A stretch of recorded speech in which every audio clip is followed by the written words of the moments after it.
See, I'm going to give a fair and balanced review, right? Because I'm going to try my best to be objective. But I'll tell y'all initially my bias. My bias is this. I've always said it. Go back to all my videos about Fresh and Fit. I've always said these dudes don't necessarily have game. But, especially Myron, they work really, really hard. And they are very committed. They are great at the YouTube game. Or do they have game with women? I've said I'm suspicious of that. Do they give toxic advice sometimes? I've said that. I've literally said that, okay? Many times it's been recorded and noted, right? But I'm going to give them their flowers. They are great at the YouTube game. So when they're responding to these allegations, right? I personally took some notes. And I thought, hey, let me give a review that is based on at least some kind of objectivity and some kind of point of view, right? So what I really liked is that they admitted a lot, right? And the apex of this and the climax of this was when Myron explained that he used to be working for Homeland Security. He was a Fed, right? And that was the most refreshing part of the podcast. It explains why he is how he is, why he's basically a nerd, okay? Let's be real, he's a nerd, right? Never did drugs, barely ever smoked, barely even drinks, and he's so analytical with his approach. It also explains why he's kind of cringy with women, bruh.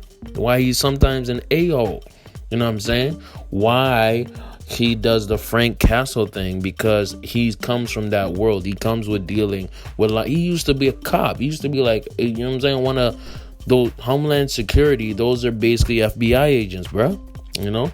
So this proves what I've said, that his game is weak. And, you know, doesn't mean that, you know what I'm saying, it's a bad thing. I'm just happy that he admitted to it, right? So people who are asking for dating advice, things like that, they can understand, hey, we're not dealing with a dude who's been getting it from time. No, we're dealing with a guy who just got into this, okay? And also, we learned also about Fresh too. Fresh used to work a job, you know what I'm saying? He didn't like it, but he used to go out, and he's all about the clout game. He's more of like the looks, money, status type thing, right? And not really about the game. So if you want to learn about game and having charm and being seductive, you don't go to these guys. If you want to learn about improving your credit, go to these guys. Improving your fitness, go to these guys. Improving your social media presence, go to these guys, okay?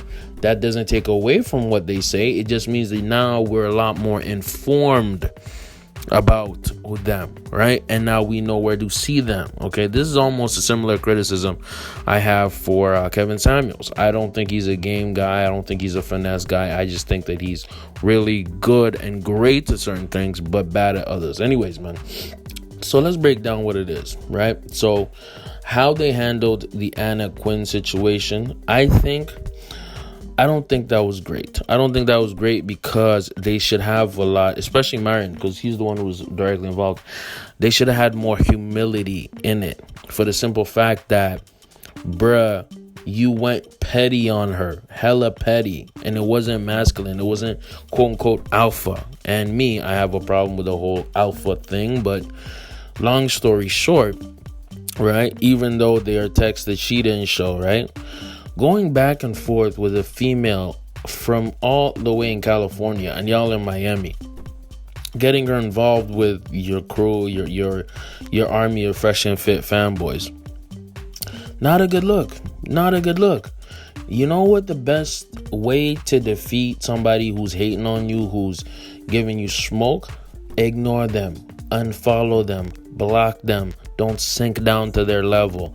But these are underlying things that Myron has to deal with psychologically. It's deeper than friggin' a 5-hour podcast Q&A. No, it's deeper than that. So the Nina unrated thing, I think he handled it amazing. Fresh and Fit handled it amazing, especially Myron. They gave receipts on receipts on receipts, right?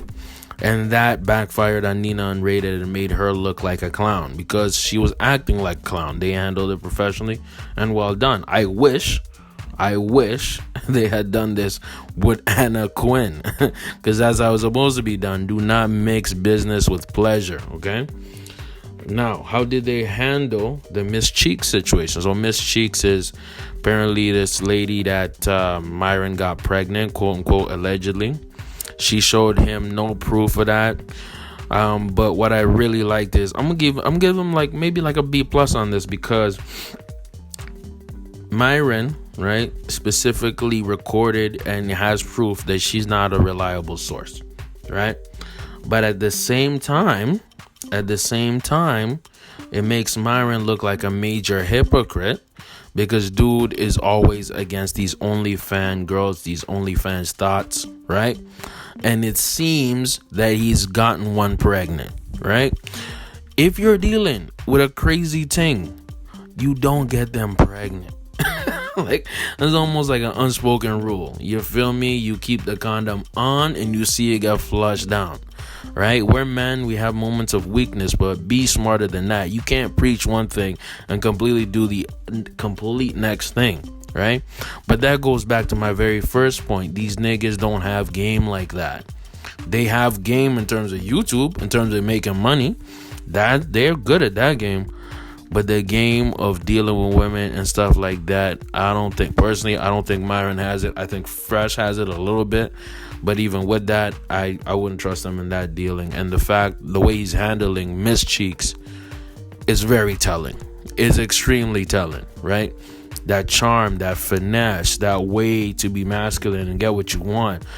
You can be masculine and not be an a-hole. You feel me? You can have boundaries and not be a rude piece of shit, for real. Because that's what he was being to this girl. And had he handled it correctly, he wouldn't be in the mess he's in right now. And I even doubt that she has a baby. I think she's just a dramatic woman who is traumatized by the way he treated her.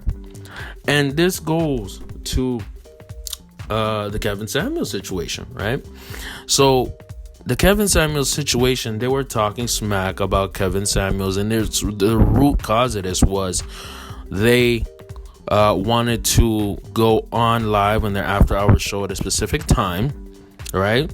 But they didn't want to have conflicts with Kevin's show, which goes on late or around their time as well, right? So Kevin ignored them.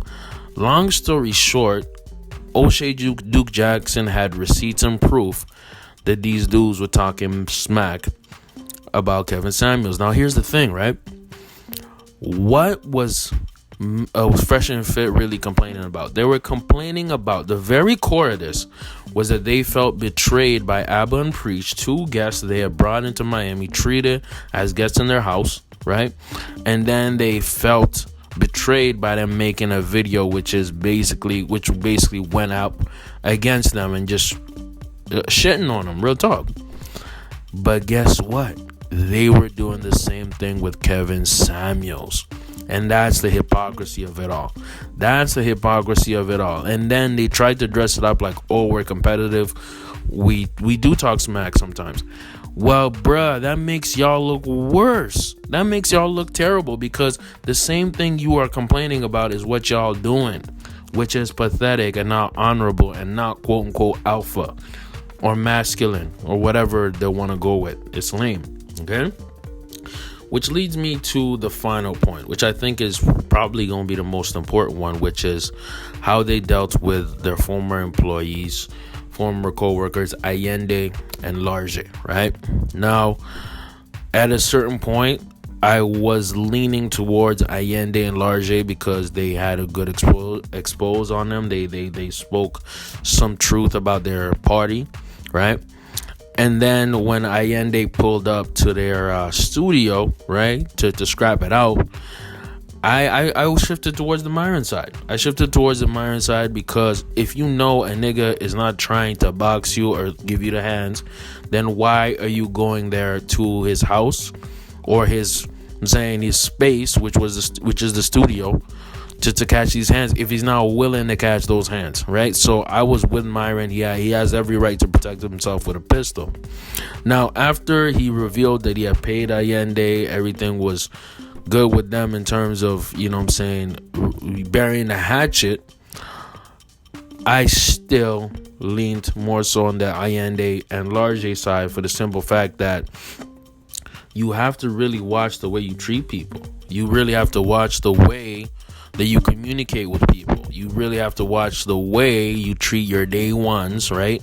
And the people who got you to where you are, right? Admittedly, Fresh and Fit said that Allende and Large helped their organization. They helped them become great.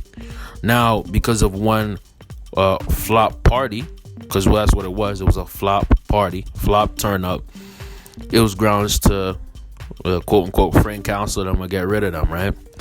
And this goes back to a pattern that I've seen, especially with Myron, right? Dude is ready to buck up and go wild on these females, right? Verbally, go at him. But when it comes to a man and a male, he's not at this, he doesn't have the same level of smoke, right? Which I find very hypocritical, but also it makes sense because he knows that most men, I won't say most men, but men can beat his ass. And these women cannot. He's physically imposing to them, right? So I personally believe he should have caught the fade with Allende. And I think it would have caused a bigger solution here. Instead of, elevating this to pulling out a gun. He had every right to, but I think it would have been smarter had they decided to go throw hands. Okay? That's what it is, and that's exactly how I feel, right? Now, in terms of the whole party situation, right? And Allende and Large were trash for bringing females to the party. It just really makes me think. It goes back to the very top of this video, what I just said, right? These dudes, Fresh and Fit, don't have that type of game. They don't have that type of pull with women, because why do you need to outsource your women getting skills to two other niggas? Shouldn't you let them niggas bring up game and talk about game and y'all deal with the other things? That's what you should have done, right? And if these guys are employed by you, right, and they don't deliver, yes, that is grounds for punishment. Correct. But if there's this back talk, if there's these rumors, if there's this ish talking, right, which is true because y'all have ish talked in the past about one person you highly respect, Kevin Samuels, right? What kind of ish would you say about people who are working for you? Specifically Myron, what kind of ish would you say about people who are your employees? Okay? You feel what I'm saying? So at the end of the day, I think the way they handled that, those allegations, the Allende and Large situation, was not good. Okay? I think that you'd rather have these people working with you than against you. Okay? And I feel that if they do not change immediately, Fresh and Fit, and I'm more specifically looking at Myron, if they don't change and improve immediately, this podcast will not exist in a year. This podcast will not exist in a year. And I'm going to say it like that for the simple fact that if they don't figure it out and tighten up and be more professional and treat people with more respect, because at the end of the day, this is about treating people with respect. This is what it is. It's about treating people with respect and people getting mad about their treatment from you, specifically Myron and Fresh a little bit on this regard. So my point of view is this, right? I'm going to give their explanation, explanations of all the allegation podcast. So I'm going to give it a B minus to a B for the simple fact that they could have done it better. They could have taken a little more accountability. But the fact that Myron was willing to explain himself in his past and who he is, it gives you a window as to why these actions happened how they did. Now, will they succeed and get more subs? I do not think so. I think they will go back to a slower rise up, right? A slower rise up. They won't be going crazy viral as they used to. But I think their core audience will double down and sink down and help them grow even more and hold them down. Now look, unless Myron changes, unless he's more about business, unless dude treats people better, this podcast ends in the year. But if he changes, if he treats people better, if he is less toxic, if he is less quote unquote alpha, This podcast could have 1 million subs in 2 years.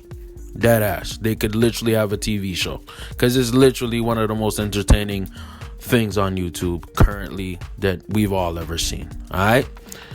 But let me know what y'all think in the comments below. What y'all think of my deconstruction, my breakdown.